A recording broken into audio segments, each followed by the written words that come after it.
کر ایمان سے تعلق قائم کیجئے، علماء کی صحبت اپنائیے۔ معاشرے کا یہ پہلا حصہ ہے، اللہ اور اللہ کے رسول سے محبت، اس کے بعد سماج کے اندر معاشرے کی بات ہمارے سماج سے کی جاتی ہے۔ ہمارے سماج کے اندر 9 افراد ہیں جو ہمارا کنبہ کہلاتا ہے اور ہماری قرابت کہی جاتی ہے۔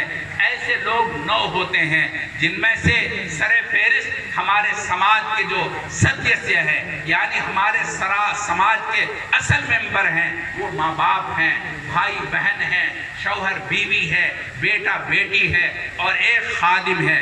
یہ 9 افراد ہیں۔ شریعت نے ان 9 کے متعلق بڑی تفصیل سے روشنی ڈالی ہے، مگر افسوس یہ ہے کہ میرے پاس ٹائم نہیں ہے، کیونکہ مجھے جانا بھی ہے، ٹائم ختم ہو چکا ہے اور مجھے ابھی سفر کرنا ہے۔ اس لیے معذرت کے ساتھ میں اپنی بات کو اسی پر ختم کرتا ہوں۔ اللہ جزائے خیر دے حضرت مولانا عبدالقادر صاحب کو اور ان کے رفقا کو، انہوں نے اللہ کے کلام کے حوالے سے آپ کو جمع کیا ہے۔ اللہ کی عظمت آئے گی، اللہ کی محبت آئے گی، اللہ کے کلام کی عظمت آئے گی۔ اور جو لوگ قرآن کریم سے محبت کرتے ہیں، قرآن کریم کی عظمت کو اپنے دل میں بٹھاتے ہیں، اللہ ایسے لوگوں کو ضائع نہیں فرماتے۔ اللہ تعالیٰ ایسے لوگوں کو ہر وقت کامیابی کی دہلیز پر لا کھڑا کرتے ہیں۔ قرآن کریم کے حوالے سے بہت واقعات ہیں، مگر ابھی ٹائم نہیں ہے، اس وجہ سے میں اپنی بات کو اسی پر ختم کرتا ہوں۔ اللہ نے زندگی رکھی، رہے چمن تو پھول کھلیں گے، رہی زندگی تو پھر ملیں گے انشاءاللہ ثم انشاءاللہ۔